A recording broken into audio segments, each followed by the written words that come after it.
Puxa, ver, quando eu vim para São Paulo, eu recebi da UBT Nacional uma incumbência, que era levantar a UBT Cidade de São Paulo, que estava morta. E chegando aqui, eu encontrei tudo nada, né? Quando eu comecei a trabalhar, eu fiz o seguinte: eu tinha 7 ou 8 trovadores só em São Paulo. Então, eu fazia uma folha com os concursos de trovas, os regulamentos, para que eles começassem a concorrer, se animar. Eu fiz essa folha durante uns 2 ou 3 meses, hein? E a partir do 4º mês, se não me engano, eu passei a colocar em cima informativo. Porque, na verdade, era uma folha, era só para informar os trovadores da época quais os concursos que estavam em aberto. Aí a coisa foi evoluindo, o número de trovadores evoluiu e, concomitantemente, a gente procurou evoluir o informativo. O informativo tinha mais informações realmente para os trovadores, né? Informações sobre a trova, sobre os concursos, sobre o que acontecia com a trova no Brasil. Aí nasceu o informativo. Muito bom, Milton. Uma outra coisa que a gente sempre quer saber: como foi que o informativo conseguiu se fixar sendo cobrado pelas informações que continha? Porque todos os informativos hoje do país que falam de prova são, eu diria, como é que eu vou colocar a palavra aqui? São informativos que circulam gratuitamente, onde os trovadores informam, etc. O nosso informativo de São Paulo houve de cobrar e tem hoje mais de 130 assinantes. Olha o tamanho do sucesso no universo que é a prova. Como é que você conseguiu isso? Quando nós estávamos trabalhando aqui em São Paulo, nós criamos a seção de São Bernardo do Campo. E foi uma seção muito ativa, trabalhou muito bem. Então. Nos primeiros Jogos Florais de São Bernardo do Campo, eu levei comigo alguns exemplares do informativo na época.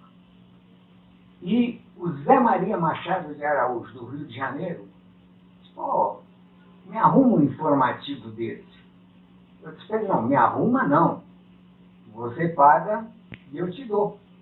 E a partir do mês que vem, te remeto. Então tá aqui. Quanto é? É tanto. E foi a primeira assinatura do informativo de São Paulo. E aquilo, de repente, bateu na minha cabeça e disse: se o Zé Maria Machado de Araújo assinou, deve ter outros interessados. E nós começamos a vender a assinatura do informativo. E a coisa foi indo, foi indo, foi indo. Chegou quando nós atingimos 100 assinantes, foi um milagre, né?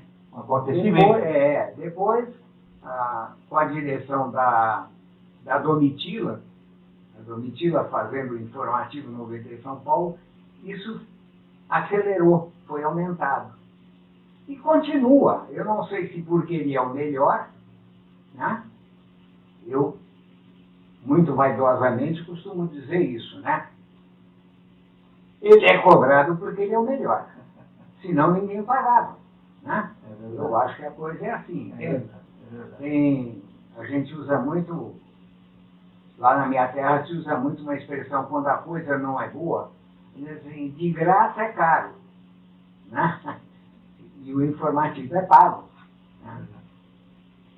E, ultimamente, principalmente, depois que você assumiu a parte do informativo, ele começou a valer mais.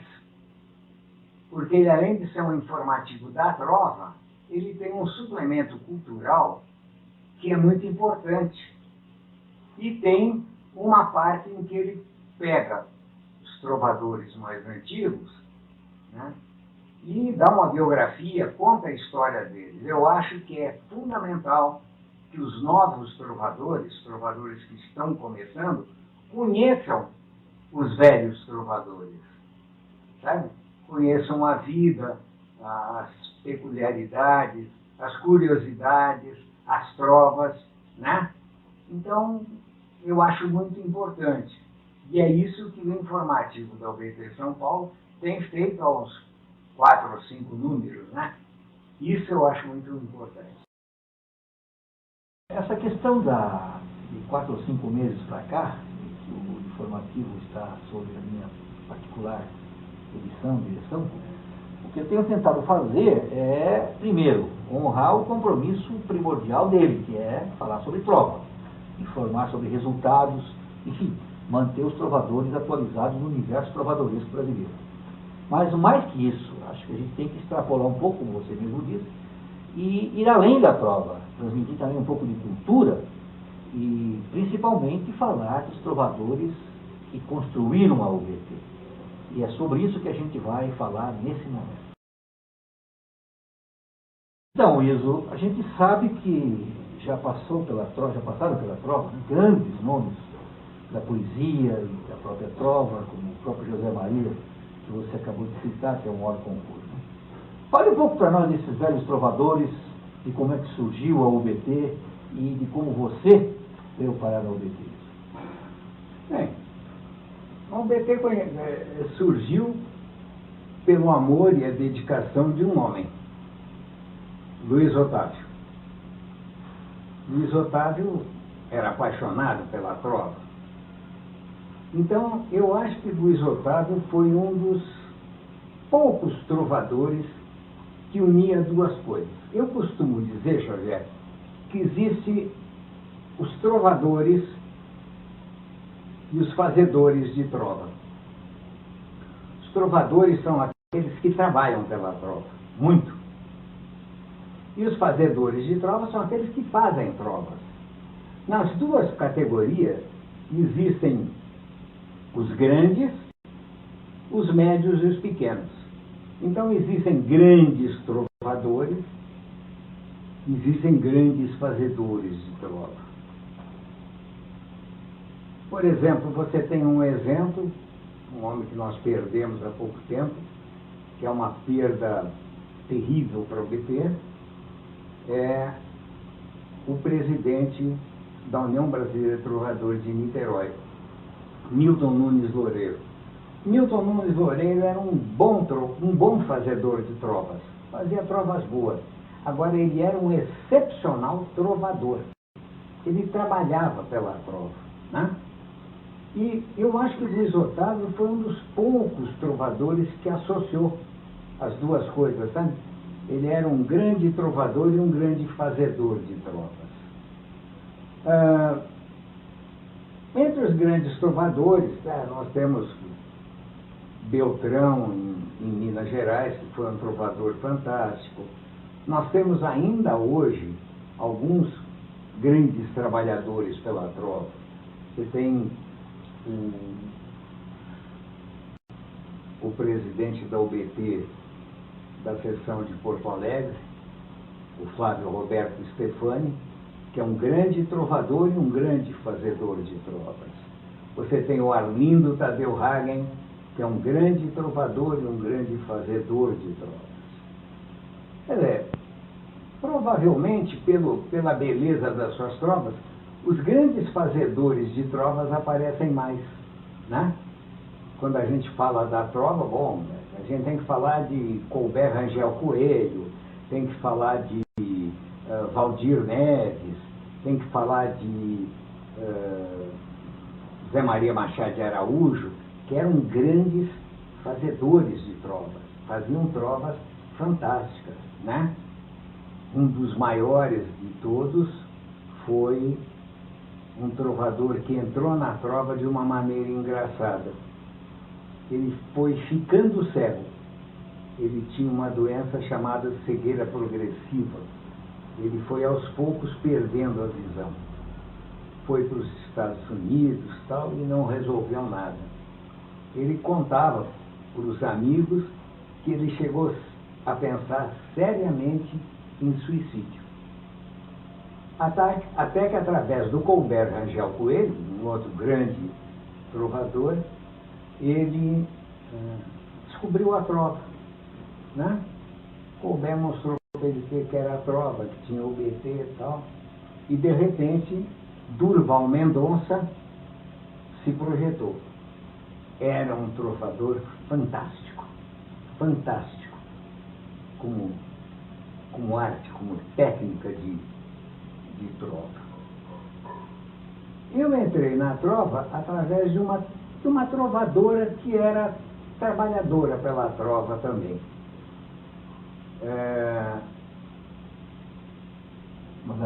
Madalena Leia, exatamente. Madalena era psicóloga e ela dava uma série de palestras sobre psicologia infantil no Clube A Hebraica de Niterói.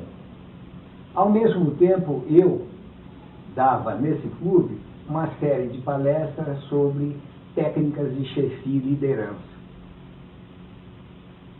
E as mães e os pais, os associados da Hebraica, se queixavam muito que a Madalena só dava razão para as crianças, nunca para eles.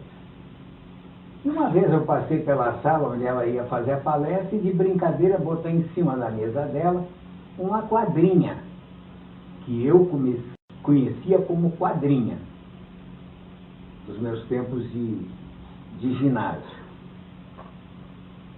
Eu coloquei uma quadrinha que dizia: esta seria uma cena de não se esquecer jamais. Ver a dona Madalena dar razão aos pobres pais. Por incrível que pareça, a quadra estava certa como trova. Ela tinha a rima dupla, sete sílabas em cada verso e tal. E a Madalena ficou encantada e fez questão de me conhecer. E aí me desvendou o mundo da trova, né? E insistiu para que eu entrasse na UBT. Mas ela queria me levar para a UBT do Rio. Eu morava em Niterói. Só que as reuniões da UBT do Rio eram domingo à tarde. Eu, domingo de manhã, jogava um torneio de futebol para veteranos na Hebraica. Quer dizer, chegar em casa depois de jogar futebol, almoçar, tomar banho, almoçar, sair, tomar as barcas para ir para o Rio, para ainda tomar um ônibus no Rio, era muito para mim, sabe? Não dava. Então eu não me interessei pela trova. Alguns meses depois, havia eleições no Brasil. E eu comprei o Fluminense, que era o jornal de Niterói, para saber em que seção que eu votava. Votei. Quando voltei para casa, comecei a folhear um jornal que eu normalmente não comprava. E aí, numa página lá, tinha meia página: trovadores de Niterói fazem o seu concurso.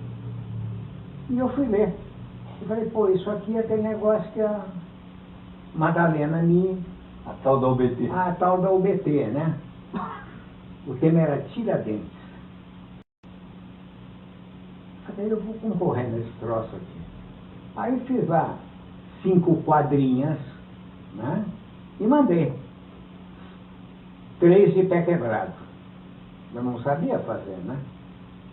Eu tive uma menção honrosa e uma menção especial. 2 classificações. Aí fiquei muito entusiasmado com aquilo, sabe? Fui na entrega de prêmios, de terno, gravata, todo empetecado, que foi no Teatro Municipal de Niterói. E fiquei vendo aquele pessoal todo, aquela amizade, aquele bate-papo e tal. E aí eu ouvi alguém comentar dos concursos que ia ter em Curitiba. E tinha um senhor alto, com calça preta, blusa branca e um paletó azul. Todo mundo falava com ele e tal. Eu fiquei, esse cara deve ser de Curitiba, né? Cheguei perto dele e perguntei: boa noite. Boa noite. O senhor é de Curitiba? Ele olhou para mim como se fosse um lesa-majestade. Eu não sabia que aquele uniforme que ele estava usando era o uniforme da UBT de Nova Friburgo. era o Rodolfo Abud, né? Ele disse para mim, não, eu sou da UBT de Nova Friburgo, mas assim com um orgulho na voz, sabe, que eu achei muito bacana, né? Eu sempre trabalhei em vendas, então as inflexões vocais são muito importantes, né? Falei, poxa, esse cara se orgulha de ser de Nova Friburgo. Bom, descobri lá o tema, tá? O tema humorístico era biquíni. E eu mandei 5 trovas, mandei 5 do tema lírico filosófico, que eu nem lembro qual era, e mandei 5 de biquíni, das quais 3 de pé quebrado. Passado um tempo eu recebi um telegrama de Curitiba. Parabéns, você foi premiado no nosso concurso no tema biquíni. Procure, e aí dava o nome, o endereço e o telefone do Milton Nunes Loureiro. Porque a Vera Vargas, uma das maiores trabalhadoras da trova, a Vera Vargas fazia o seguinte, quando era premiada uma trova com um nome desconhecido, né? Mas, ué, isso é trovador novo. Então ela não mandava o resultado para o trovador. Ela mandava o resultado para o delegado ou presidente de sessão e mandava o trovador ir procurá-lo, que era para o delegado laçar o cara, né? Aí eu fui à casa do Milton, e o Milton, entusiasmado, que eu já tinha sido premiado lá, aí ele me convidou para começar a assistir às reuniões da UBT de Niterói, que eram na casa dele. Aí eu conheci Manita, Jaci Pacheco, Sávio Soares de Souza, uma série de trovadores de certo peso. Só que nas reuniões eu acabei descobrindo que eu era um ignorante mor, né? Eu não sabia nada, né? Nem da técnica, não sabia nada da trova. E aí comecei a aprender, comecei a estudar, curioso, gostei, comecei a estudar, comecei a aprender, corri tudo que era sebo de Niterói e do Rio para comprar livros de trova. E nas minhas viagens, eu viajava muito profissionalmente, eu corri os sebos de Salvador, Fortaleza, Recife, Belém do Pará, Porto Alegre, atrás de livros de trova, né? Aí comecei a fazer a minha modesta biblioteca, que realmente não é tão modesta assim em termos de trova, e comecei a aprender, a estudar, a me aprimorar no fazer trovas. Agora, eu sempre trabalhei pela trova. Se você me perguntasse se eu sou um trovador ou um fazedor de trovas, eu não sei te dizer.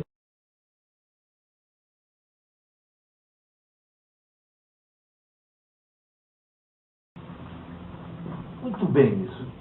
Veja só, a UBT foi fundada por Luiz Otávio, nos meados da década de 60, em 66, se não me engano, 67, ou não importa. Mas foi fundado por gente jovem, Luiz Otávio, JG, José Maria, o Ari Assis, que estava lá por essa época, etc., eram jovens. Eram pessoas entre seus 28 e 40 anos. JG um pouco mais, 42, 43, o Luiz Otávio nem 40. Bom, gente jovem. Muito bem. A UBT também foi criada segundo o modelo estabelecido pelo Luiz Otávio. Tudo, até hoje, faz parte das coisas que ele estabeleceu, estatutariamente, ordinariamente, modelo de reunião, etc. Pois bem, mas já passaram quase 50 anos. E a gente nota que esse modelo está se esvaziando. Hoje a linguagem é outra, a juventude é outra e nós precisamos de renovação. Eu pergunto para você, o que fazer, ou antes ainda, eu tenho razão no que estou dizendo, ou seja, esse modelo está esgotado ou ainda tem muita coisa para dar? Olha, Xavier, eu não sei se o modelo está esgotado. talvez eu pudesse dizer a você que a maneira de desenvolver esse modelo precisaria ser mudada um pouco. Tá? Porque você pode fazer a mesma coisa, da mesma maneira, mas de formas diversas, né? De uma forma mais atraente, de uma forma menos atraente e assim por diante. Quando Luiz Otávio voltou da Bahia, encantado com o que ele tinha visto lá, junto com o JG, ele resolveu que ele gostava daquilo. E ele se associou ao GBT, o Grêmio Brasileiro de Trovadores, cuja sede era na Bahia. E quando ele chegou aqui, logo de cara, no Rio, aqui em São Paulo, ele fundou uma série de delegacias do GBT. Acontece que o GBT tinha como força associativa os rebentistas, os violeiros, os cantadores de martelo, enfim, era aquela cordel, era aquela literatura, aquela cultura maravilhosa do Nordeste. Mas não era o que o Luiz Otávio gostava. O Luiz Otávio era apaixonado pelas trovas, pelas quadras populares portuguesas, né? Que ele acabou denominando trova literária aqui no Brasil. Então, essa diferença de material de trabalho acabou fazendo com que o Luiz Otávio se desligasse do GBT e transformasse essas sessões essas delegacias que ele havia criado aqui, em delegacias da UBT, União Brasileira de Trovadores. Daí começou o desenvolvimento da UBT nos mais diversos lugares, inclusive até no próprio Nordeste, né, onde o GBT era muito forte, mas houve gente que gostava das quadras brasileiras, das quadras populares brasileiras.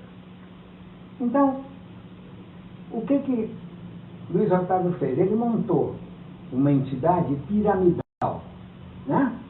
Quer dizer, tendo como base todos os trovadores, em cada cidade um delegado ou um presidente de seção, em cada estado um presidente estadual e a presidência nacional, né? Um organograma piramidal, né? Um modelo piramidal. Olha, esse modelo continua, mesmo porque não haveria razão para fazer outro. Ele é válido, né? Nas delegacias tem um delegado, nas sessões, que são delegacias grandes, com mais de 20 e poucos trovadores, você tem uma diretoria, onde você tem um presidente, 5 vice-presidentes e os trovadores. Até aí eu acho tudo correto. Eu concordo com você em uma coisa. A UBT foi fundada por jovens. E os jovens que fundaram, eu não posso dizer isso que eu sou fundador, porque quando eu entrei na UBT, a UBT já tinha 10 anos. Mas praticamente, né, os jovens estão velhos. Né? Muitos deles já estão fazendo trovas e concursos de trova no céu. Os que estão na terra estão velhos, com certa idade, digamos assim. O poeta não fica velho, né? Ele só vira a página. Então, algumas páginas foram viradas. E eu acho que a UBT precisava uma transfusão de juventude. Sabe? Se a gente pudesse pegar todas as IBTs e injetar na veia de cada um uma dose maciça de juventude. Isso é difícil, sabe, Xavier? O mundo mudou muito nesses 50 anos, né? As coisas estão totalmente diferentes. Eu, há 50 anos atrás, eu tinha 30 e poucos. Então, o que eu gostava, as coisas que eu via, né? Eu vi nascer a televisão. A televisão foi um negócio assim, fora de série, né? Então, os jovens de hoje,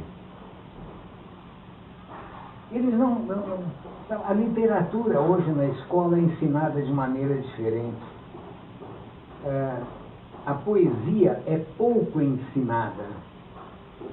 Outro dia eu estava lendo um artigo em que o articulista dizia, eu não falo em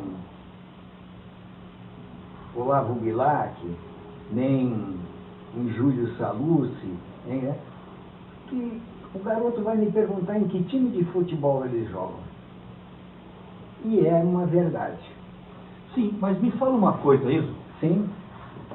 Como a UBT foi fundada por jovens, eles estavam no seu lugar de jovem. Uhum.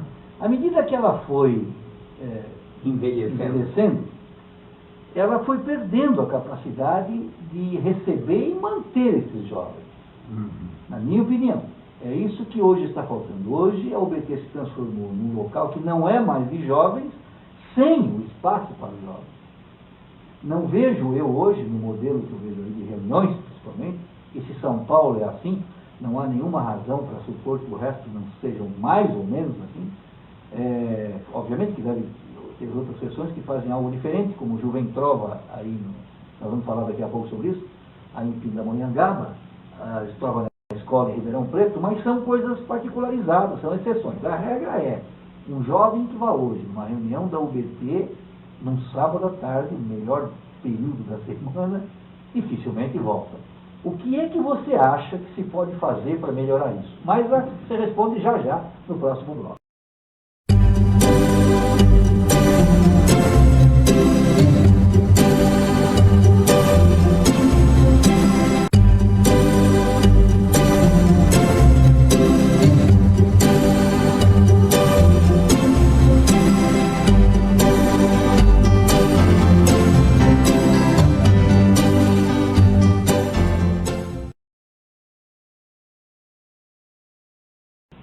Bom, como nós estávamos conversando sobre a renovação da UBT, o Luiz é muito esclarecido nesse respeito e muito atento a esse detalhe.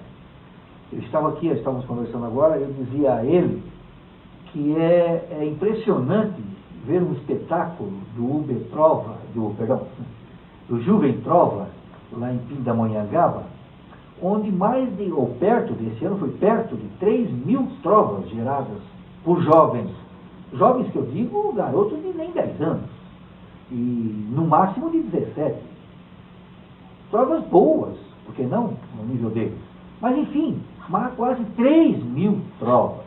Uma festa, ver os professores envolvidos, os colégios engajados, e fico impressionado como todo ano, boa parte do Brasil, da UBT, comparece lá, e voltam para as suas terras e não acontece isso nas suas terras. Eu não entendo bem por que isso acontece, mas para me esclarecer sobre isso, eu tenho aqui Iso Goldman e é sobre isso que nós vamos falar agora. Bem, então, como você vê essa questão da renovação, o que precisava ser feito para trazer jovens e fazer essa rosa abrir novamente para um futuro que se aproxima e que esse pessoal que fundou não vai mais estar aí? Veja bem, Xavier, você teria que atrair os jovens para o UBT. Como? Fazendo propaganda da trova entre os jovens? Talvez.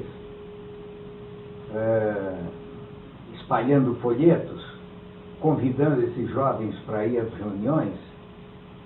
Eu não acredito muito que jovens de 15 anos, 16, 17, 19, fossem às reuniões de sábado à tarde, que é o dia de ir no shopping, né? É o dia de ir no cinema, é o dia de namorar, para ouvir uma dúzia de velhos dizerem quadrinhas. né? Não acredito muito nisso. Eu acho que teria que se despertar o interesse desses jovens para amanhã. Veja bem, os clubes de futebol fazem peneiras, né, das suas escolinhas. E você joga bem. Vem treinar todo. Porém, o garoto que vai treinar futebol, ele imagina que ele vai ser um Neymar, né? Ele vai ganhar 500 mil reais por mês, ele vai jogar no Internacional ou vai jogar no Real Madrid. Na prova isso não existe. O incentivo não é financeiro. Começa por aí. Segundo, acho que a poesia hoje não é ensinada nas escolas como antigamente. Há um certo menoscabo da poesia. A coisa é feita meio por cima, né? Então, a UBT que teria que trabalhar isso, ok? Você citou o Juventrova, de Pindamonhangaba.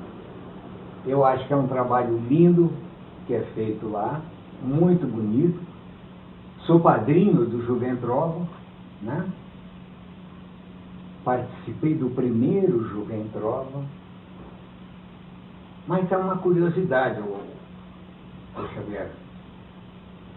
Nenhuma professora que trabalhou com o Juventrova, nenhum aluno que foi premiado no Juventrova entrou para o BT.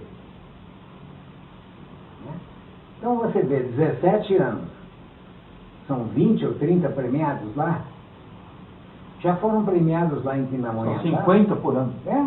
Já foram premiados lá 800. Né? E aí?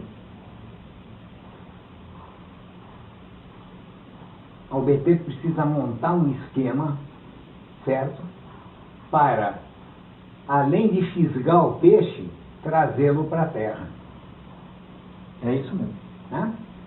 Eu acho que uma coisa que a UBT precisa, e precisaria urgentemente, e aí já não é um problema nosso, é um problema do presidente nacional e dos presidentes estaduais, é fazer reuniões de direção.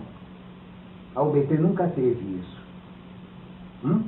Por exemplo, você tem aqui em São Paulo a presidente do Estado de São Paulo, que é a Domitila Borges Beltrame. A Domitila tem feito um trabalho fantástico em escolas, ela dá aula em faculdade de trova, né?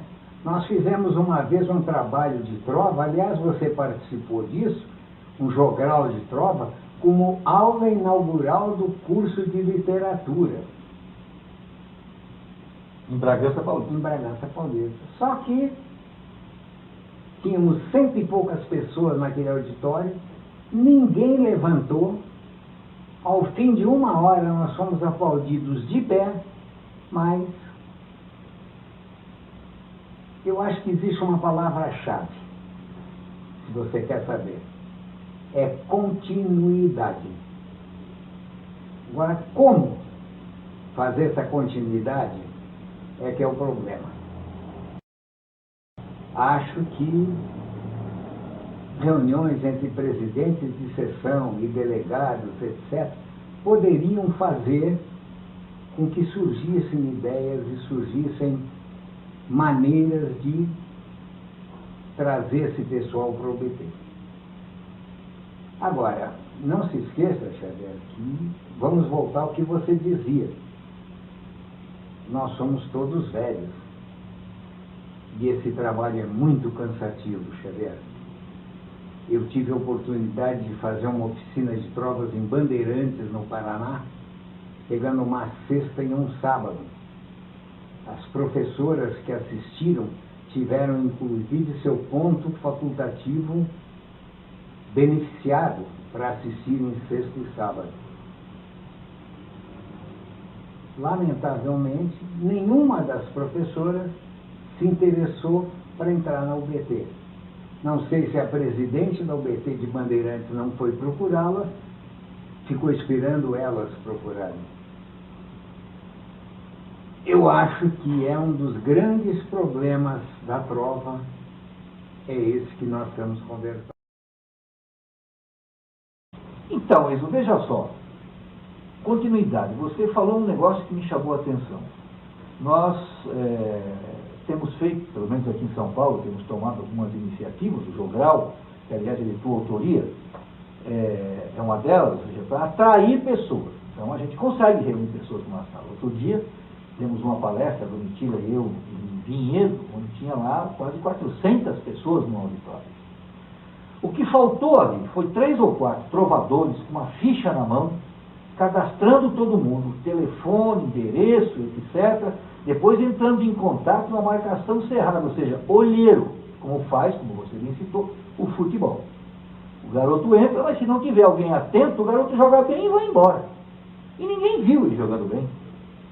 Então, no Juventrova, também diga-se de passagem, em Ouro Preto, a prova na escola, que aliás é colocada na escola por decreto municipal. Ribeirão Preto. Ribeirão Preto, por decreto municipal. Porque já conversávamos outro dia, se não me engano, até com o secretário de Cultura de Vinhedo, ele dizia lá o seguinte: não adianta, ou melhor, não adianta não, é muito menos eficaz você iniciar uma criança na poesia, apresentando a ele Castro Alves, Camões, então nem se fala, Olavo Bilac e etc., ou falar de poesia sáfica e versos, enfim, denominar todas as maneiras de fazer poemas que existem, poesias que existem, sonetos, etc., é muito mais difícil do que através da prova, que é uma maneira relativamente fácil e até simplista de se iniciar, diferente de fazer uma boa prova, mas não é disso que nós estamos falando.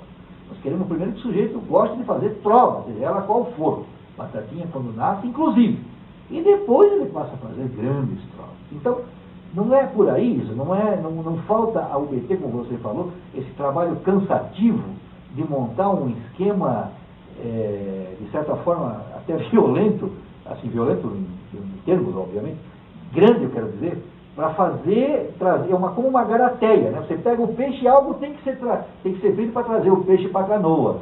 Ou seja, nós tivemos lá 400 pessoas, não é possível que 10 ou 15 daquelas, que é um percentual bem pequeno, não viesse se a gente for, mas ele, olha, também ninguém me procurou e fica por isso mesmo. O dia que eu vou lá, um dia desse, etc., e fica por isso mesmo. Não é por aí? Sabe, Xavier, você abordou um ponto crítico da prova, da UBT, não da prova, da UBT. É preciso que alguém faça esse trabalho. Você tem em Pindamonhangaba 1.900 provas selecionadas. Vamos supor que sejam 10 de cada aluno, não é, são menos. Seriam 200 alunos, ok? Esses 200 alunos devem estar sendo orientados por pelo menos 10 professoras. Precisaria que alguém da UBT de Pindamonhangaba, né, saísse correndo de arco e flecha atrás dessas 10 professoras e desses 200 alunos. Sabe? É isso mesmo. Caçando a flecha. Se pegar 10%, é muito bom. Está excelente. A UBT de Pindamonhangaba hoje não tem 20 trovadores. Ela poderia conseguir 20 jovens trovadores, como o Ribeirão Preto, mas não. O que é feito é feito. É um trabalho muito bonito, muito bom, que é o trabalho feito nas escolas, para que as professoras ensinem os alunos e ajudem até corrigindo trovas e tal, mas passada a premiação, acabou. Né? O Juventrova de 2011 acabou. Em 2012 é outro Juventrova. Que começa do zero. Outro trabalho danado, começa do zero, para pegar as professoras, para as professoras ensinarem os alunos, faz os alunos fazerem as provas, para ir lá, todo mundo bate palma e acabou. o 2012. Eu acho que é um trabalho, como você disse, é um trabalho braçal. E trabalho braçal não é individual, né? Dificilmente você constrói uma casa com um pedreiro. Tem que ter mais gente trabalhando, né? Para assentar o tijolo, para assentar o piso, para botar o madeirame do telhado. E, lamentavelmente, as nossas sessões de delegacias estão encolhendo, né? Santos, por exemplo, foi uma sessão muito boa, com bons trovadores, boas trovadoras. Hoje, Santos está reduzido a talvez uma meia dúzia de trovadoras. E a Carolina Ramos não tem, digamos assim, hoje, condições até físicas de ficar correndo atrás de um Juventrova. Entende? É o problema de envelhecimento, não da UBT. Não é o UBT que está envelhecendo, são os trovadores que estão envelhecendo, né? Você vai a uma reunião, vamos pegar o UBT de São Paulo, né? Aqui da cidade de São Paulo. Você vai a uma reunião, tem 30 trovadores lá. Qual é o mais jovem, Xavier? Né? 40 anos? 50? 30 e poucos? Quantos desses 30 trovadores estariam dispostos a, diariamente, ir a uma escola falar de trova? Então, se você quer que eu seja sincero, eu tenho muito medo do futuro da UBT. Estamos entrevistando o Iso Goldman por conta das comemorações do 33º aniversário do informativo da UBT da Seção São Paulo.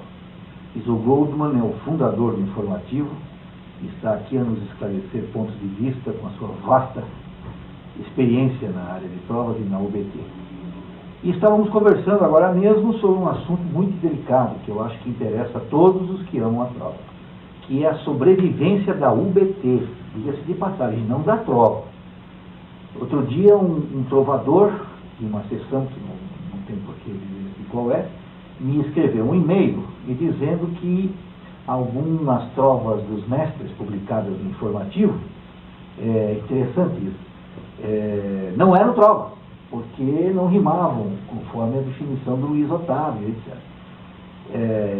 Eu disse a ele, então, respondi a ele nos seguintes termos: olha, nós teríamos que ter informado Camões, Bocage, etc., que ainda iria existir um Luiz Otávio, que iria pôr ordem na casa e regra no jogo. E nós não podemos ficar escravo de uma fórmula tão recente e renegar o que ficou para trás, que é, no fim, ao cabo, a origem da UBT, a origem da própria prova. Então, a UBT é uma entidade menor que a prova. Ela organiza a prova, mas ela não é a prova. Ela é uma entidade criada com a intenção de transformar a prova em algo grande, em literatura. Isso ela tem conseguido com muito garbo. E por conta disso, por conta de a UBT estar envelhecendo, como o próprio Iso colocou no bloco anterior, ele tem muito medo disso acontecer, porque isso está acontecendo rápido, ou seja, o nosso tempo está encurtando. E à medida que nós envelhecemos, menos energia temos para trabalhar mais no braçal, como ele próprio diz. E à medida que trabalhamos menos, mais envelhecemos e entramos num círculo vicioso a ponto de ele se acabando, como a gente tem visto acontecer já em algumas sessões. Eu ouso dizer, sem medo de errar, que deve ter pelo menos umas 4 ou 5 sessões em vias de extinção nesse exato momento. Então, o que fazer para que isso não ocorra? Eu queria aqui dizer ao Iso que uma das minhas sugestões, uma das minhas colaborações, quero perguntar a ele se isso procede ou não, é que se mude um pouquinho a própria estrutura organizacional da UBT. Por exemplo, nós deveríamos, na minha opinião, criar o que eu chamo, por falta de um nome melhor, que há de surgir, de UBTzinha, que é uma UBT como o Rotaract do Rotary, por exemplo, voltada ao jovem. Isso implicaria numa outra concepção de reunião, enfim, coordenada por próprios jovens, etc, etc, etc, que esses etc a gente conversaria mais tarde. Mas como ideia apenas que se cria uma estrutura onde o sujeito não, uma reunião, onde o sujeito não vai lá, o jovem não vai lá para ver nós, velhos, como disse o Luiz, dizemos quadrinha uns para os outros. Que houvesse sim um esquema festivo, etc. Eu vou passar a palavra para o Iso, para que ele nos esclareça se isso procede e o que ele tem a acrescentar nessa ideia. Xavier, eu não sei quem foi esse trovador que passou esse e-mail para você, dizendo que as trovas com rima simples, rimando só o segundo com o quarto, não eram trovas.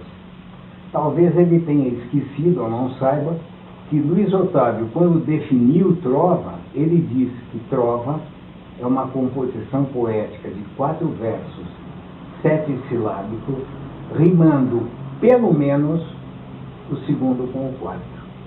Por quê? Porque ele conhecia o vasto repertório de quadras populares portuguesas que não rimavam o primeiro com o terceiro, era só o segundo com o quarto. E ele não queria perder esse acervo com que deixasse de ser trova. Mas então não tem trova. Vamos começar a fazer trova agora, né? Não tem. Então ele usou essa definição, pelo menos. Portanto, se nós usarmos a definição de Luiz Otávio, a trova de rima simples, a quadra de rima simples é uma trova. Agora que no novo estatuto da UBT, como já se passou muito tempo, se pode colocar que trova é uma composição poética de 4 versos, 7 silábicos, rimando o primeiro com o terceiro, o segundo com o quarto e com sentido completo. Essa é a definição hoje de trova. Mas nós não podemos deixar as trovas de Bocage, né, de Fernando Pessoa, não sejam trovas. São trovas, sim. São trovas dentro do conceito da época. Né? Mas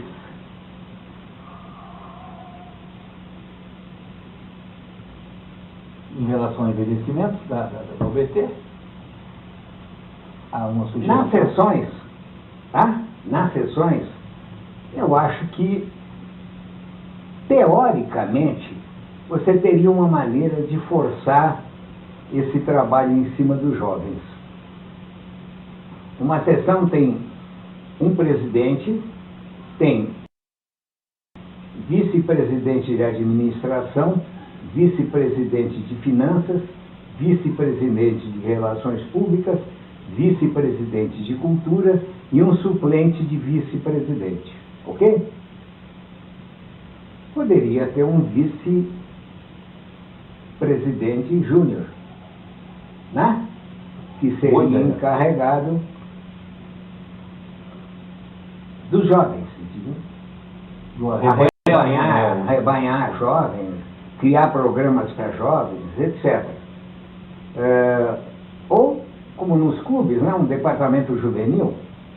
A UBT é o departamento juvenil da UBT Seção São Paulo. Pronto. Né? Esse departamento juvenil teria uma mini diretoria, digamos 3, né? Um presidente, um vice-presidente e um secretário, respondendo diretamente ao presidente de sessão. Agora, isso passaria por modificações estatutárias, não é isso? Ou não? Não. Eu acho que não seria necessário. Coisa de regimento interno mesmo? Não. Eu acho que não. Eu acho que se uma sessão, como São Paulo amanhã, quiser criar o departamento juvenil, ela pode criar simplesmente sem problemas administrativos ou estatutários. Né? Não precisa chamar de presidente, ou encarregado do departamento juvenil. Não importa, isso é nomenclatura, sabe? Eu sou muito contra as fixações de nome, né? Não, administrador. O que é administrador? Aí se você pegar a definição de administrador, tem uma porção de coisa que ele não pode fazer, o que é bobagem. porque ele pode fazer tudo. Então, talvez fosse uma forma. O problema, não é você criar cargos e funções, etc. O problema é gente para desenvolver o trabalho. O programa e o desenvolvimento dele. Exatamente. O programa é fácil. A gente senta em volta de uma mesa, 4 presidentes de sessão, medianamente inteligentes, montam um programa. Agora, desenvolver esse programa, fazer esse programa ir para frente, passar esse programa para outras sessões e outras delegacias, é mais difícil. Bom, voltando com a entrevista com o Iso Goldman, na comemoração do 33º aniversário do informativo da UBT Seção São Paulo. Eu gostaria de conversar um pouco agora com o Iso da história que ele tem para contar de toda uma vida, são mais de 30 anos na trova, convivendo com os melhores trovadores, sendo ele próprio um dos melhores trovadores. E há muita história, muita coisa pitoresca, muita coisa engraçada, e algumas delas nós vamos ouvir agora aqui do Iso Goldman. A trova, além das trovas humorísticas, que muitas vezes provocam situações ótimas, né? Você tem a trova do Antônio Carlos, no enterro de segunda, foi tão grande a confusão que um pedaço da Raimunda foi por fora do caixão. Ele disse essa trova num concurso e depois uma senhora chegou perto dele e puxa aquela sua trova, hein? Ele falou, é uma trova triste. Triste?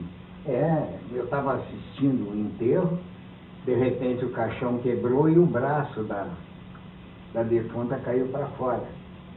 Ela falou, foi o braço? Ele falou, não foi, sim, senhora, a senhora pensou que fosse o quê? Ele jogou a coisa para ela, entende? Isso, e qual é uma história que você me contou uma vez, de uma ida de ônibus, que ficou uma esfregação lá na perna? Como é que é essa história? Foi, o Colbert Rangel Coelho foi um dos maiores trovadores, um dos maiores bebedores e um dos maiores sem vergonhas que a trova já teve. E tem um ônibus todo ano que sai do Rio de Janeiro e leva os trovadores para Nova Friburgo. E num desses anos apareceu uma trovadora nova que ninguém conhecia, mas muito bonita. O Colbert não teve dúvida, né? Encosta daqui, encosta dali, empurra daqui, empurra dali. Ele sentou do lado dela no ônibus. E esse ônibus para no meio do caminho, numa cidade chamada Cachoeiras do Macacu. Quando o ônibus parou, todo mundo desceu e todo mundo correu pro Colbert, né? Como é que é, Colbert? Como é que tá? Ele ficou muito sério e disse, eu sentado na beirada e ela junto da janela, graças às curvas da estrada, vou sentindo as curvas dela. O Colbert era ótimo para essas coisas, né? Mas tem uma muito boa com o Colbert, que foi o pai dele. O pai dele, o João Rangel Coelho, outro trovador fantástico, numa entrega de prêmios em Nova Friburgo. Não sei se era o Abud, quem é que estava fazendo a entrega. No palco, ele disse, bom, e agora vamos entregar as provas de vencedora do tema tal. Nós vamos chamar para receber esse troféu que é seu, Colbert Rangel Coelho. Quando o Colbert levantou e começou a andar, o João Rangel levantou e disse, o troféu é dele, uma ova, porque esse troféu é meu. Que se ele é o autor da trova, o autor desse autor sou eu. Lá no meio da entrega de prêmios, foi uma farra. Um dos trovadores mais fantásticos que houve no Brasil era Clóvis Maia. Ele era, acima de tudo, repentista. Tinha uma facilidade imensa para... Uma vez foi em Friburgo também, ele estava dançando com uma candidata à musa, uma das musas que tem nos Jogos Florais de Nova Friburgo. E ela estava com um vestido bem decotado, com um babado em volta, né? E ele, dançando com ela, baixou e disse baixinho no ouvido dela: esse babado cercando o teu decote rasgado, deixa os barbados babando pra babar no teu babado. Esse quem é o autor? O Clóvis Maia. Clóvis Maia. É, mas ele tinha coisas terríveis. A esposa dele chamava Dona Eva. E a sogra dele, a mãe da Dona Eva, eles chamavam ela de Dinha. Um dia ele chegou em casa e a Dona Eva disse assim: você não sabe o que aconteceu. O que foi? A Dinha não tem jeito mesmo. Ficou doente, não avisou a gente, passou a noite todinha acamada, com febre. Graças a Deus que a vizinha cuidou dela. Eu disse: poxa, mas ela já está melhor? Tá tudo bem. Foi lá dentro, lavou as mãos, voltou e disse para a Dona Eva assim: quando a Dinha está acamada, eu agradeço a vizinha que passa a noite acordada e faz tudo pela Dinha.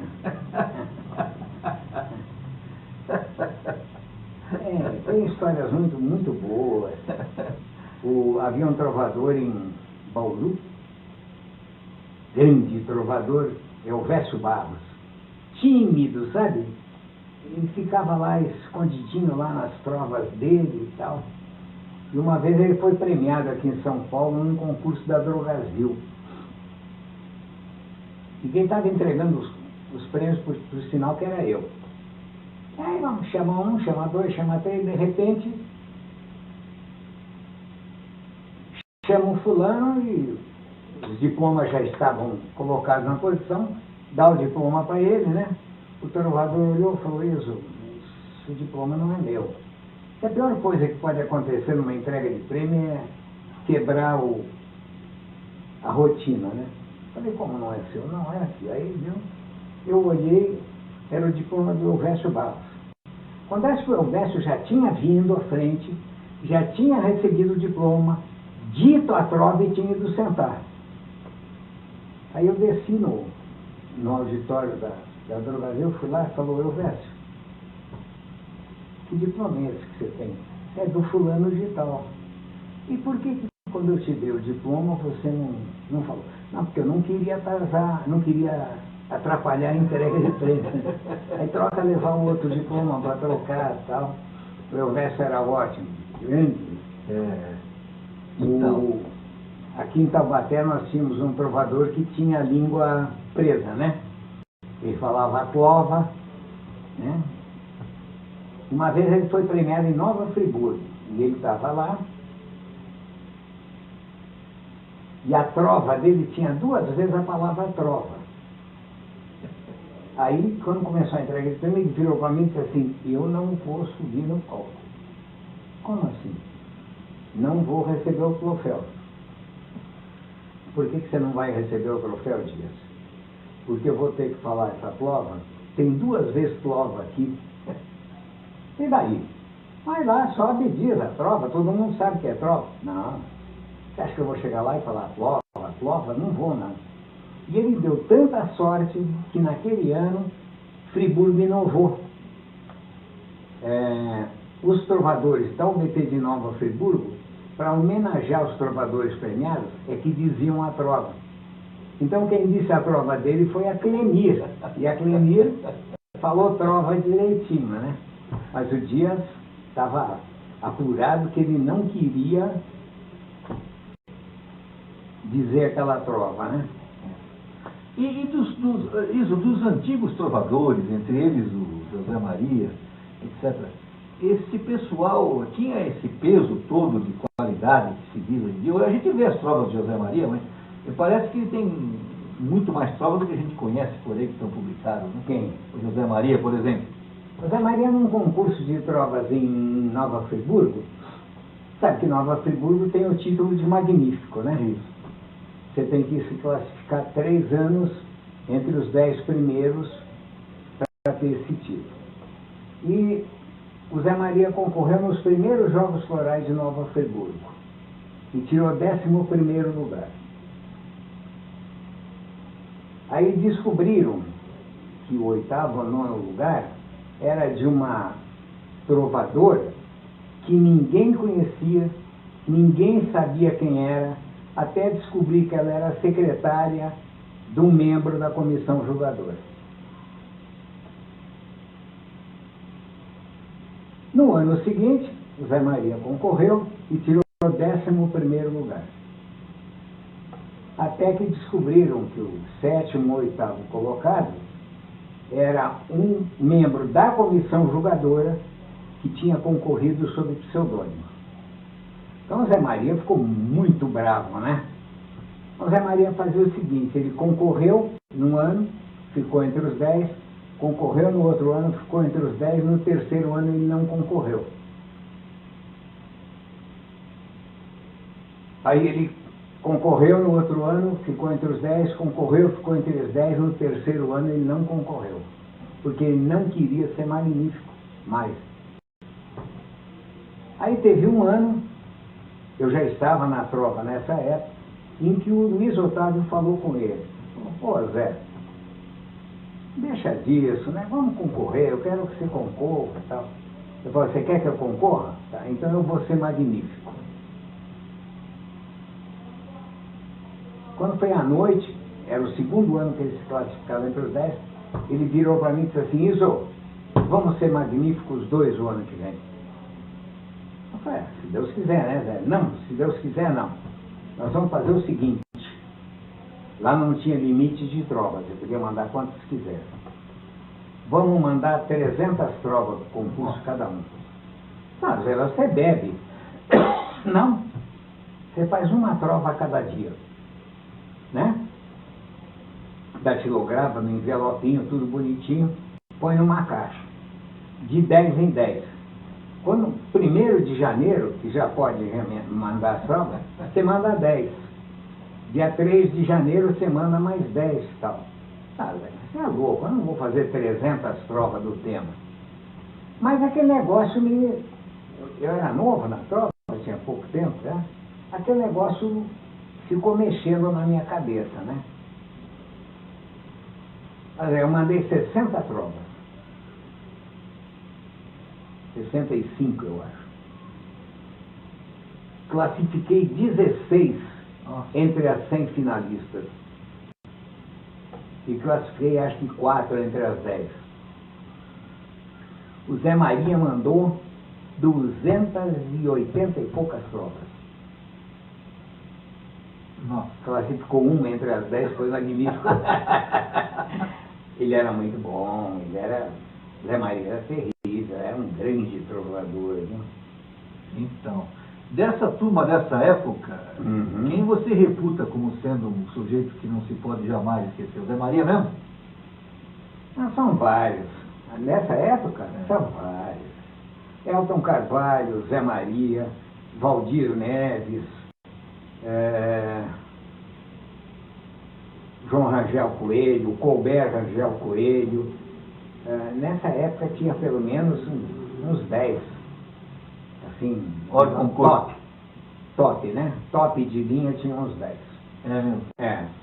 Produzindo provas de qualidade. De qualidade, provas lindas, provas fantásticas. E contigo, qual foi a história mais pitoresca que te ocorreu na prova, nessas viagens todas por aí, e etc.? Não, comigo teve dois casos muito engraçados. Não chegam a ser pitorescos, mas eu me classifiquei em Nova Friburgo entre os 10 com uma trova. No ano seguinte, eu tirei primeiro lugar com uma trova que dizia: eu e tu, duas metades, que a vida vai separando. Eu e tu, duas saudades, na saudade se encontrando. E houve alguns membros da comissão jogadora de Nova Friburgo que não aceitavam que eu fosse primeiro colocado. Porque duas metades é redundância. Se é metade, só pode ser duas, né? Que eu devia ter dito: eu e tu somos metades, tal, né? E a briga ficou até o finzinho da apuração, mas no fim consideraram a trova como vencedora. Aí no outro ano, era o terceiro ano em que eu precisava ficar entre os 10. E eu fiquei entre os 10 com uma trova que dizia assim: eu não fecho a minha porta para um filho que é culpado. A flecha não voa torta, é o arco que atira errado. Aí pegou fogo. Porque não, a flecha não voa torto. Né? De modo torto. E ficou uma briga que era, que não era, que era, que não era, e eles não sabiam se dava o prêmio ou não, e tinha que mandar fazer o livro. Eu sei que o Durval Mendonça, inclusive, falou para o pessoal de Friburgo: se vocês tirarem essa prova de vencedora, eu vou entrar com mandato de segurança contra o concurso. Durval é meio louco, né? E o Durval dizia para mim: pô, isso briga. Mas eu não vou brigar. Se eles querem dar prêmio, eles dão. Se não quer, não é tal a curiosidade que o troféu referente a essa prova não tem plaqueta. Não tem. Até o final eles não gravaram a plaqueta. Eu fui lá e recebi o troféu sem a plaqueta referente aos Jogos Florais. É a flecha que voa torta. A flecha que voa torta. Acho que depende da interpretação. A flecha torta não voa, né? Flechas tortas não voam. Eu dizia que a flecha não voa de maneira torta, nem em direção torta. É o arco que atira errado. A prova, inclusive, é muito boa, né? É boa. Honestamente, é boa. É uma figura bonita, né? Mas, assim, eu nunca tive grandes... Eu tive grandes tendências, grandes quiprocós na prova, mas muito pessoais. Não em relação à prova em si, entende? Tive um problema muito sério há pouco tempo atrás com uma trovadora que plagiava trovas e mandava para concurso. Mas plagiava assim, abertamente, né? Por exemplo, a minha prova não fecha a minha porta, tal, ela faria não fecho minha janela, trocava uma palavra da prova, né?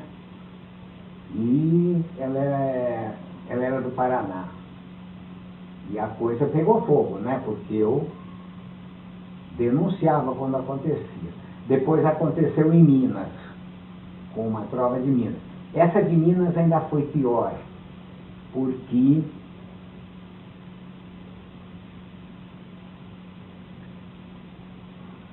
ela foi premiada com uma prova, mudando uma palavra, de uma trovadora de São Paulo, que tinha concorrido em Minas e não tinha se classificado. E essa moça de Minas era da comissão julgadora. Ou seja, ela viu a prova não foi classificada, ela mudou uma palavra e mandou. Que coisa. Só que aí tinha um problema, porque a prova estava publicada, né? Aí a trovadora de São Paulo veio falar comigo e falou: não tem problema, vamos escrever. Você escreve, eu escrevo, a gente manda uma cópia de onde ela está publicada. Pô, e foi um perereco, né? Que ela teria que devolver o troféu, devolver o diploma e tal. Coisa desagradável. Ela ficou muito zangada comigo. A última vez que ela passou por mim, nem me cumprimentou e tal.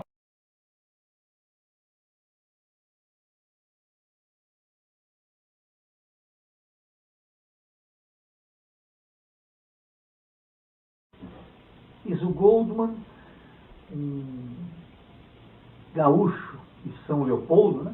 Não, sou de Porto Alegre. Porto Alegre, um gaúcho de Porto Alegre, que foi apresentado à trova no Rio de Janeiro e Niterói, e que acabou construindo o que veio a ser, e é hoje, a maior unidade da UBT do Brasil, que é a UBT Seção São Paulo. Um judeu que coleciona imagens de São Francisco e tem talvez o que venha a ser uma das maiores, se não a maior, coleção iconográfica de São Francisco de Assis. Perto aí, ou mais talvez de 1000 imagens de São Francisco. quadros, esculturas, etc., que nós vamos mostrar.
Quando eu tinha 11 para 12 anos, 11 anos, a minha mãe faleceu lá em Porto Alegre.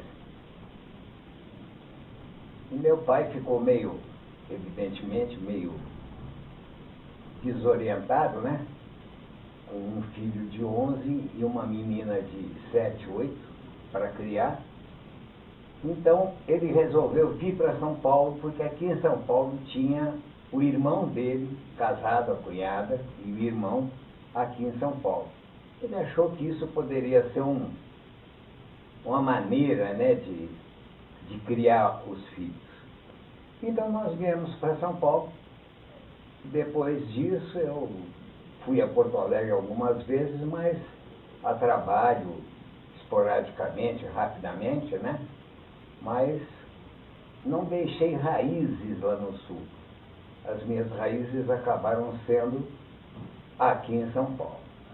Depois, já isso muitos anos depois, eu fui para Niterói por questões profissionais.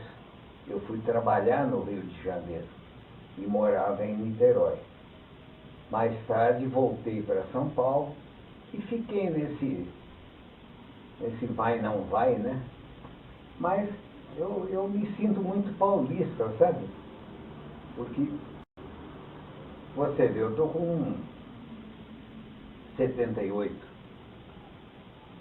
menos 10 ou 11, são 60 e poucos anos aqui em São Paulo, né?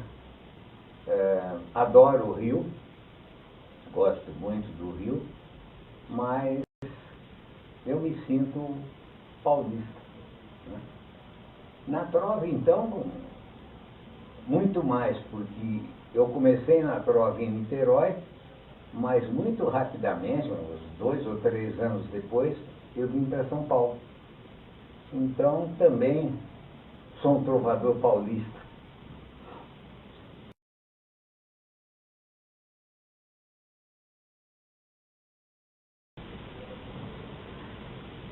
Um dos bordões mais utilizados na prova atual é seu, que diz assim: a trova, acima de tudo, faz amigos.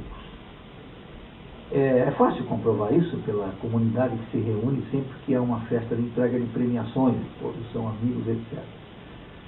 No seu caso, Isla, a trova colaborou para a amplidão, para a amplitude, para a ampliação, vamos dizer assim, do seu universo de amigos? Ela colaborou de alguma maneira no seu crescimento pessoal, isso? Eu acho que ela colaborou em muito.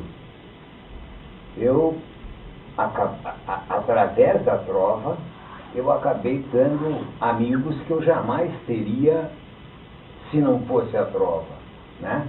Eu tenho hoje amigos trovadores no Rio Grande do Sul, eu tenho trovadores amigos no Paraná, São Paulo, interior de São Paulo, Rio de Janeiro, no Nordeste, trovadores amigos no Nordeste, né? Lembro, por exemplo, um dos maiores trovadores do Brasil foi Vasques Filho. Ele morava em Fortaleza. E nós éramos realmente amigos, nos dávamos, sabe? Trocávamos correspondência, quando eu ia a Fortaleza, ia à casa dele e tal. Foi um grande amigo que eu tive através da trova. No estado do Rio, né? Friburgo, uma boa parte do estado do Rio, eu tenho vários amigos, né? Em Juiz de Fora, em Minas Gerais, Belo Horizonte. Então, eu acho que realmente a trova faz amigos, porque é uma forma de aproximar as pessoas, sabe? Os concursos, os jogos florais, nas suas entregas, eles misturam, né, as pessoas vindas dos mais diversos lugares. Nós tivemos agora a entrega de prêmios aqui em São Paulo. Nós tínhamos gente do Paraná, nós tínhamos gente de todo o interior de São Paulo, nós tínhamos gente de Minas Gerais e nós tínhamos gente do Nordeste, do Rio de Janeiro e do Nordeste. Então você vê, se não fosse a trova, dificilmente haveria possibilidade, né, de alguém de São Paulo travar conhecimento, se tornar amigo de alguém de Pernambuco ou de Sergipe. Eu acredito piamente nesse bordão, como você disse, que eu acabei criando, sabe? Porque eu acho que é verdade. A trova, mais do que tudo, ela faz amigos. Não é que você precise ter amizade para aprender, ou porque isso vai te trazer alguma vantagem intelectual ou pecuniária. Você acaba se tornando amigo de outros trovadores, né?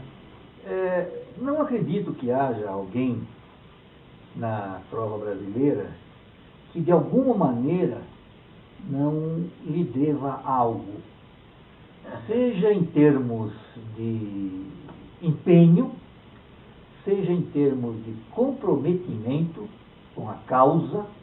Eu sinceramente não me lembro de uma pessoa tão empenhada, tão comprometida até a medula com a causa da trova. Me lembro que numa entrega de prêmios dessa, se não me engano, em Pindamonhangaba, você dizia à mesa que tudo que ofender a UBT e a trova e a São Francisco de Assis lhe ofende pessoalmente. E isso é interessante, porque a maioria, inclusive eu, tenta fazer trovas para se divertir, na verdade. Isso é um prazer, uma coisa prazerosa. Você encara a trova com mais que isso. É quase uma religião, quase uma maneira de viver. Você se empenha, e pensa, e raciocina, e dorme, respira, almoça e janta a trova. Por isso, então, a UBT São Paulo deu no que deu. Obviamente, isso, aliás, é resultado do equilíbrio vindo de uma família. Eu sempre tive apoio da família nessa questão de trova. Até mesmo quando exagerava, né? E eu sou exagerado nesse ponto. E é uma das minhas, acho que é uma das minhas mágoas. Eu tenho 4 filhos e nenhum dos 4 é trovador. A minha filha, Tatiana, chegou a fazer algumas trovas, mas foi para o teatro, ela trabalha com teatro, então não se ligou. Não vão a entregas de prêmios, não se interessam, não... Realmente, eu fiz tantos trovadores na vida, Sandra, e os 4 que eu poderia ter feito não consegui de fazer. Agora, eu me sinto muito orgulhoso. A Marina Bruna, por exemplo, que é uma das maiores trovadoras do Brasil, lançou um livro agora, tal, e na página de abertura ela faz um agradecimento ao meu mestre Iso Goldman, sabe? O fato de você ser considerado mestre, ou ter levado essas pessoas a fazerem trovas, e que se tornaram grandes trovadores, acho que é o maior orgulho que pode haver, sabe? Eu não... É lógico que eu gosto das minhas trovas, me orgulho das minhas trovas, gosto dos meus troféus, me orgulho dos meus troféus, mas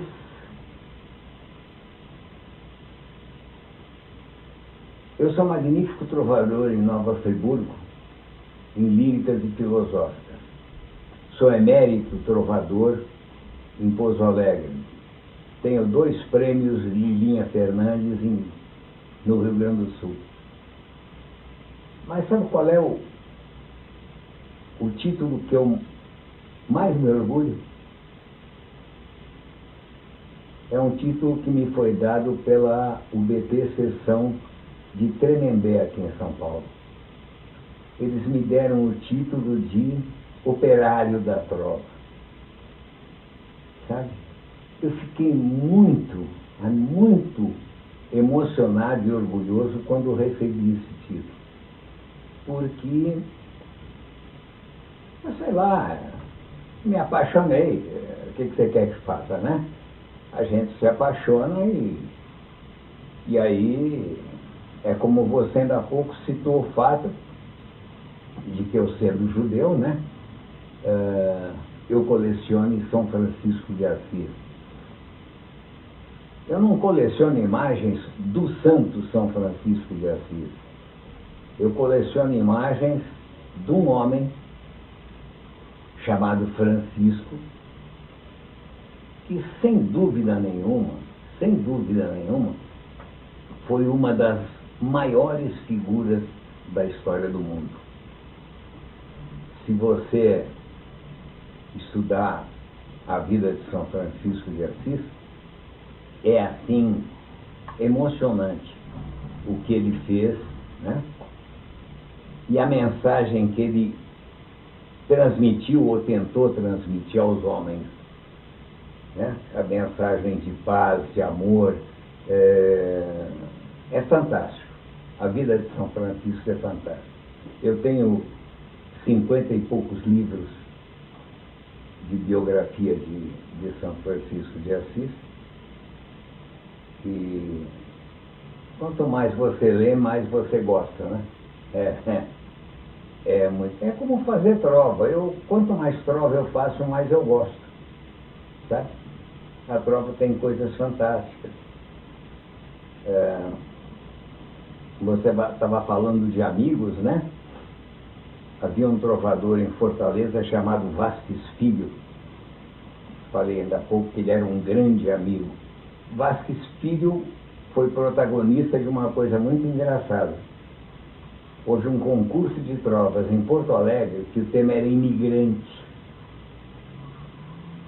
E eu concorri com uma trova que eu achava boa, mais original do que boa,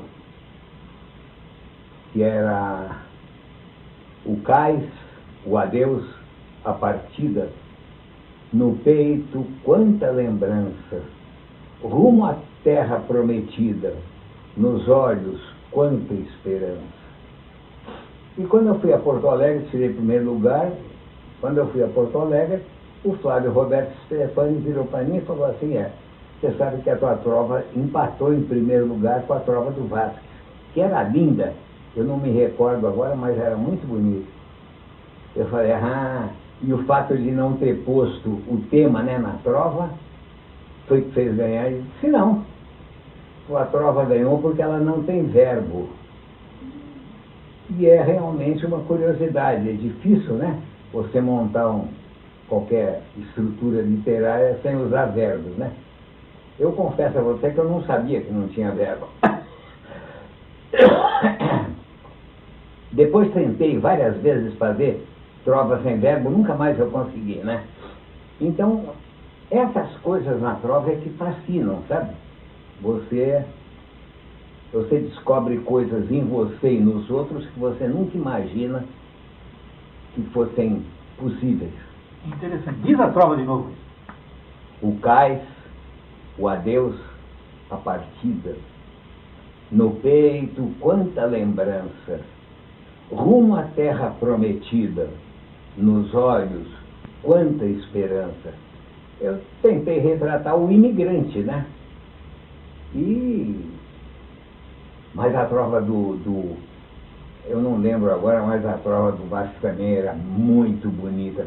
Eu, se tivesse que desempatar, não sei se eu desempataria pela minha, não. Que a trova dele era linda, muito linda. E um dos troféus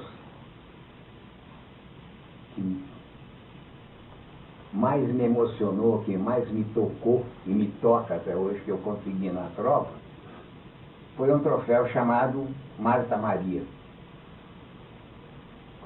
Nós nos conhecemos através da trova, numa entrega de prêmios de um concurso de trovas do Clube Pinheiros. E como é que eu vou dizer isso para você? Eu tenho um livro meu em que eu digo na abertura que a Marta salvou a minha vida, me ensinou o que é viver. E é verdade, eu atravessava uma fase muito difícil da minha vida e se não fosse o apoio dela, eu não sei como seria. E eu acredito honestamente, sabe, Xavier, que se não fosse pela Marta, eu não estaria vivo hoje. Porque acho que ninguém cuidou de ninguém nunca como ela cuidou de mim. Consegui ensinar ela a fazer prova, mas ela tem um negócio muito impressionante, ela tem uma inteligência muito rápida. Então ela começa a fazer a prova, a prova ainda não está ajeitada, né? Ainda não está marteladinha, ainda não está... Né? E ela já passa para outra. Então é um problema. Ela concorre pouco, não concorre muito, vai deixando as provas, tem prazo, tem que mandar até o dia tal. Tá, eu vou ver, e acaba não mandando, né? Mas a única coisa que eu não gosto na Marta Maria Trovadora é o que ela fez comigo em Friburgo.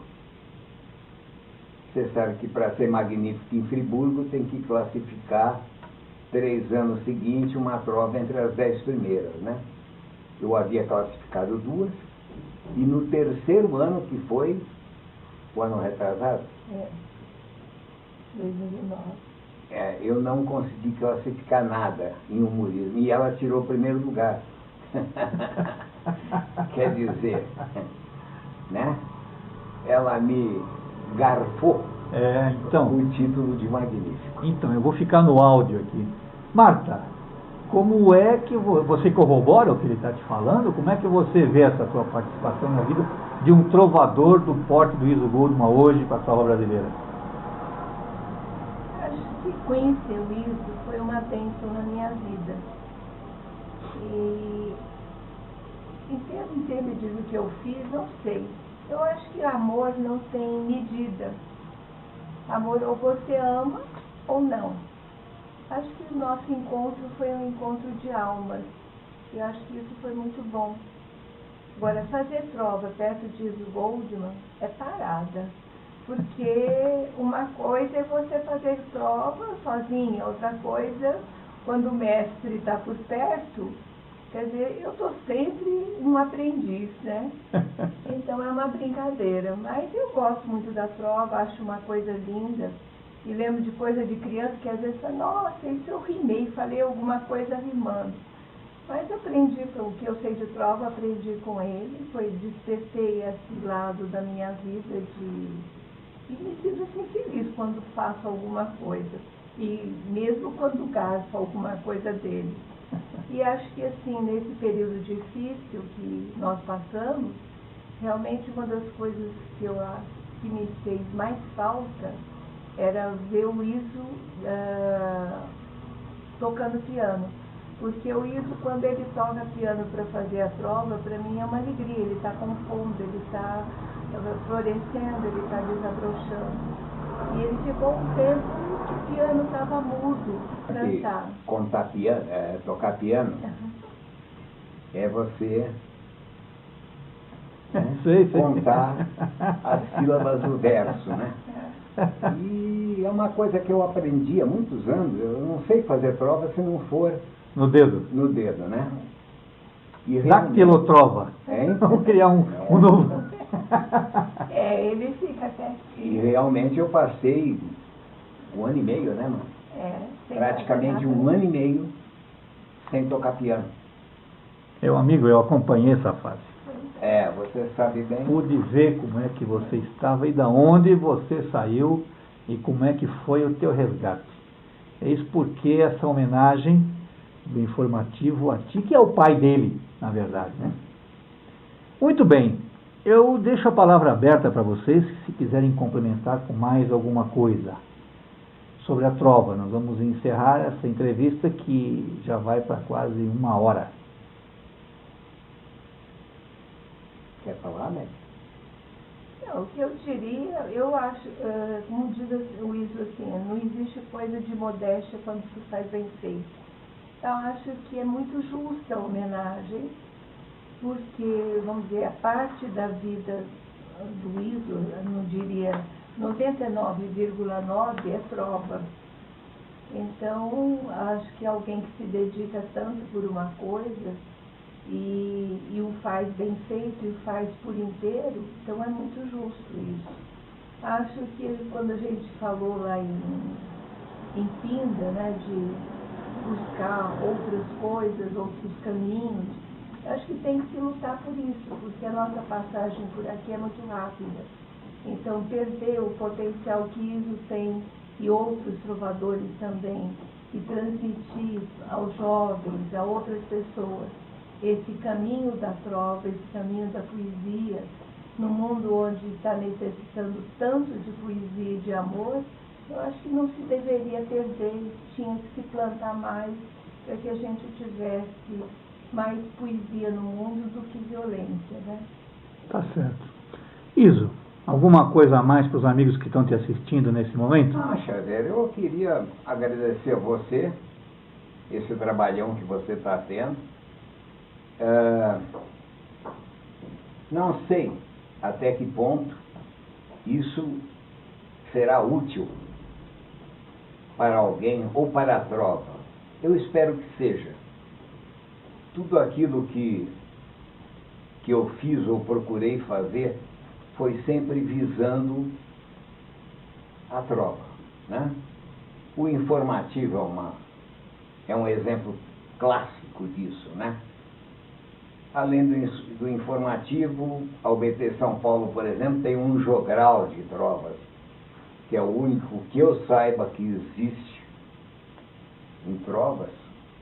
Muito bom, que eu, graças a Deus, tive fui muito feliz ao fazer, e esse jogral tem sido um sucesso em várias ocasiões. Ele já foi, inclusive, aula de abertura de um curso de literatura em faculdade. Então, eu acho que são essas coisas que cada um de nós trovadores devia fazer.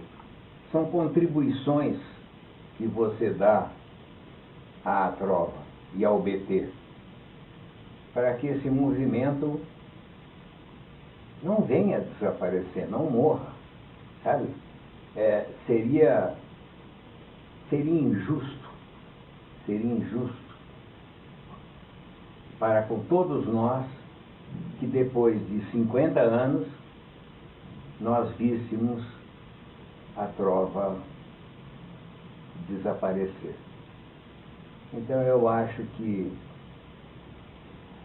a trova precisa que todos os trovadores que gostam da trova, que amam a trova, que fazem a trova, se unam procurando meios de fortalecer esse movimento. Melhorar o legado do Luiz Otávio, esse né? movimento, né? Fazer com que mais gente venha para o movimento, que ele tenha mais impacto. Eu acho, por exemplo, que em cidades pequenas, parece que não, mas em cidades pequenas há um caminho que não está sendo usado pela trova. Cidades pequenas que têm um jornal pequeno, o jornal da cidade, né? Todo mundo se conhece. Não deve ser difícil conseguir colocar uma trova diária nesse jornal. Propor ao dono do jornal, né? Eu te forneço diariamente uma trova com o nome do autor e tal. E embaixo da trova, né? Um nome e um telefone. Então, Iso, era exatamente essa proposta que nós fizemos há pouco tempo atrás aí nessa entrevista, onde nós propomos uma tempestade de palpite cada vez que nos reunimos para uma festa, para vir ideias assim. Haveremos ainda, se Deus quiser, de fazer 2 novas reportagens pelo informativo. Uma é filmando o jogral, e a outra é filmando um debate, talvez nosso próprio aqui no início, na UBT São Paulo, e depois, quiçá, numa reunião dessas onde está o Brasil inteiro reunido, né? Então eu queria te agradecer a presença da Marta, Santa Marta, que realmente é o anjo protetor do Iso. Agradecer ao Iso por tudo que nos tem dado, em termos de trova, em termos de empenho pessoal, como exemplo de objetividade, de meta, de foco. Agradecer realmente e esperar que longa vida o espere com mais trovas bonitas, como sempre fez. Obrigado de todos nós. Xavier. Bom, então estamos chegando ao final da entrevista com o Iso Goldman, em comemoração aos 33º aniversário do informativo Guia da UBT São Paulo. Informativo que foi fundado por Iso Goldman no ano de 1978. Não sei se é uma feliz coincidência ou se é um privilégio o destino ter me colocado a fazer essa entrevista com uma figura de tal importância para a prova brasileira. De qualquer forma, tentamos nos desincumbir dessa missão da melhor maneira possível. Eu, particularmente, tenho uma frase que, para mim, define o Iso Goldman. A frase não é minha e nem é nova, é de Voltaire. Então dispensa a apresentação. Mas a prova diz o seguinte: eu posso não concordar com o que você diz, mas defendo até a morte o seu direito de dizê-lo. Isso, para mim, define o Iso Goldman. Ele pode ser um adversário duríssimo, mas jamais será injusto. Eis porque eu admiro. E para coroar essa entrevista, gostaríamos de ouvir isso, provas de sua autoria. Eu tenho 2 provas em Friburgo que criaram grandes polêmicas pela sua construção. Nós temos uma que diz: eu e tu, 2 metades que a vida vai separando. Eu e tu, duas saudades, na saudade se encontrando. A polêmica veio. Por causa de duas metades, né? Se é metade, só pode ser duas, né? Mas eu acho que é uma licença poética. Entende? Eu nunca concordei com a polêmica, não discuti. A sessão de Nova Friburgo ficou um monte de tempo discutindo, acabou premiando a trova, mas eu acho que é uma licença poética perfeitamente aceitável, né? Pleonasmo amigo. Uma outra também em Friburgo que deu problemas é: eu não fecho a minha porta para um filho que é culpado. A flecha não voa torta, é o arco que atira errado. A discussão era se a flecha voa torta ou torto. Na verdade, o que era importante na prova é que muitas vezes o culpado daquela flecha voar, torta ou torto, não importa, é o arco. É o arco, exato, e não a flecha em si. Isso fica perfeitamente claro. Né? Então, tem uma prova, por exemplo, que eu fiz há muito tempo para Marta. Essa prova foi feita para ela. Quando tu dizes que és minha, teu reino sofre um agravo. Como pode uma rainha pertencer ao seu escravo? Eu gosto muito dessa prova De fato. Figura. Essa prova eu tenho citado sempre em palestras do UNT, pelo Estado, etc. Sempre eu digo essa prova porque eu acho realmente muito bonita. Tem muita coisa, né, Xavier? Eu tenho quase 800 provas premiadas, né? Então, é difícil de vir todas, né? De vir muitas, né? Me lembro que tu tens uma que fala do mar chorando, eu não sei bem direito. Uma vez que disseste essa prova, eu achei, me chamou a atenção, achei muito bonita também. Mas, enfim, é isso. Como eu disse ainda há pouco, eu queria agradecer a você e esperar que todo esse seu esforço resulte em alguma coisa, certo? Que alguma coisa deste pouco que a gente pode dar para a prova, que esse pouco crie raízes, que esse pouco cresça, que esse pouco sirva de exemplo. Né? As tuas palavras me lembram uma frase da Madre Teresa de Calcutá, quando ela disse: uma gota, falando das boas ações das pessoas, uma gota não é nada no oceano, mas sem ela o oceano seria menor, né? Então, todo esforço feito em prol de uma causa, e no caso nosso aqui, a prova é a nossa causa, sempre virá a somar, há de ser sempre uma gota no oceano. Sem ela, no entanto, a prova fica menor. Muito obrigado. Eu queria, só para terminar, eu queria dizer o seguinte: é muito provável que existam muitos trovadores que não gostem de mim. E eu queria aplaudi-los, achar que eles fazem muito bem de não gostar do Iso Goldman. Porque o Iso tem um gênio terrivelmente ruim, né? Agora, só uma coisa eu peço.